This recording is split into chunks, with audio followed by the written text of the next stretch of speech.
Good morning, guys. This is Venkesh from Inspiro.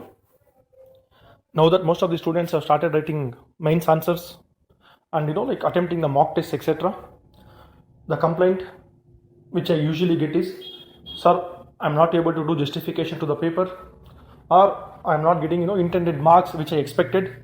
Like say I expected 140, 150, but I'm getting around 110 or 120. So what do I do? Why is this happening? So to address this issue, we are going to deal with the two levels, sir. First thing is how to attempt an individual question, and the second thing is how to attempt the entire paper. So why do students get very little marks than they expected? Like say they expected somewhere around 7.5, 8, but they ended up getting 6 or 5.5. So why does this happen usually is, whenever we see any answer, there will be like 2 to 3 issues which usually are addressed in the answer. First thing is, the student did not address the question properly. Like say for example, the question was like critically analyze the role of governor, but the student wrote, what is governor, who appoints him, he has legislative powers, he has pardoning powers, blah blah blah blah blah. That is not what the question is asking. Question is asking you to critically analyze the role of the governor, whether he is an agent of the center, whether he is acting partially, impartially, the political biasness, etc., etc.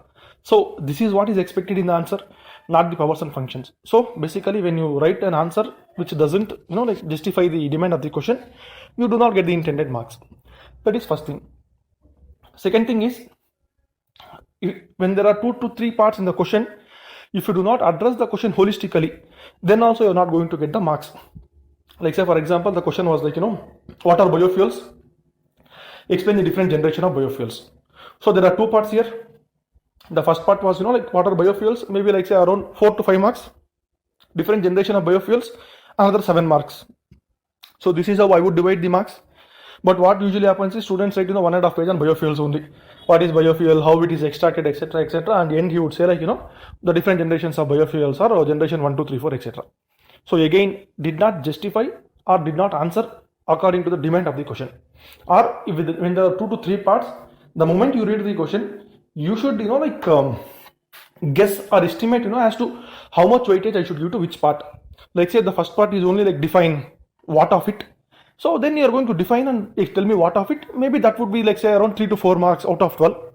And if the next part is explain the causes, explain the solutions, analyze whether this is right or wrong, etc., etc., then that will be like say around 7 to 8 marks. So you need to make a guess as to how much weightage I should give to which part of the question, whether first part carries more part or the second part carries the more weightage. Let's say if the question is what is demographic dividend, what are the causes, or what are the challenges in reaping the benefits of demographic dividend. So first part is what is the what of it. So give me the definition with little bit of elaboration. That would like say around 4 to 5 marks. And what are the challenges in reaping the benefits, that would say around 7 to 8 marks. So you need to understand the demand of the question. If there are 2 parts, estimate as to how much marks or how much weightage should be given to which part and write accordingly. That is what is expected. So this is with respect to individual question. Why you are not getting marks is either you are not writing properly, or you are not addressing the question properly, or you are not giving equal weightage and addressing both the parts. So because of this you lose marks in individual question. And now comes the second part of it. The second part is, why is it that I expected 140, 150, but I ended up getting 110? Because basically you're losing marks in individual question. That is pulling your score down. But how do I make that the correct individual question so that I shoot up to 140 and 150? So basically, if you want to get 140, 150, if you divide by 20 questions, averagely you should get somewhere around 7.5 mark per question. But that is not the case. Not every question comes from your own domain, where you have the knowledge to write an answer. And you cannot give equal importance and equal weightage to all the questions in the entire paper also. So that is how it is. So basically now you need to know that what do you call it, smart work.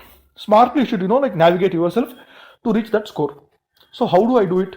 Obviously in a paper, when you go through, out of 21 questions, 11 to 12 questions anybody can write a decent and a good answer if you spend some time. So now we are speaking of time. Out of 180 minutes, whatever is there in the examination hall, 180 divided by 21 questions, approximately 9 minutes per question.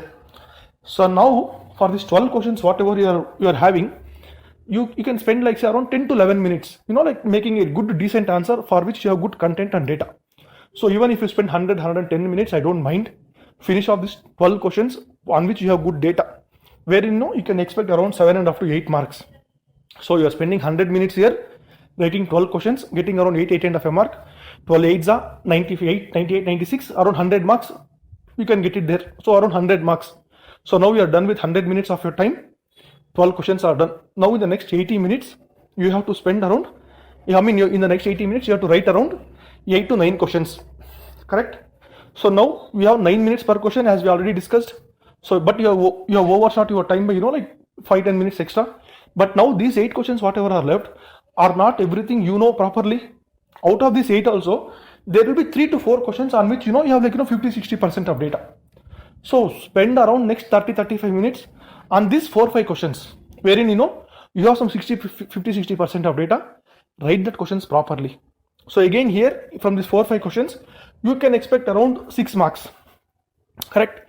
So first to 12 questions, 12 8s are 96, round it up to 100 marks. And the second one, 5 questions, 6 marks each, 30. So you have spent almost 150 minutes of your time and getting somewhere around 100 plus 30, 130 marks you are getting. Now the remaining 30 minutes, where you do not know anything, for the questions which are totally out of your area, out of your expertise. For these 3-4 questions, even by our own logic, we had 9 minutes, but 9 4s are 36 was required. But here you are having 30-35 minutes. So now, since you do not know anything here, go to those questions, make a rough estimate as to what all content and how can I make, like a little bit, a good answer, a decent answer, which is, what do you call it, with some data. So do that thing and please write it down there. Anyway, you have to leave these questions, you do not have proper data. So at least, in a good content or in a good presentation format, you are going to give whatever data you have. Here you cannot expect, the 7 and 8 marks as we expected earlier. Here you can expect somewhere around, 4 marks or 3.5 to 4 marks. So for this next 4 questions, even if you get 3 to 4 marks, you ended up getting 10 to 12 marks.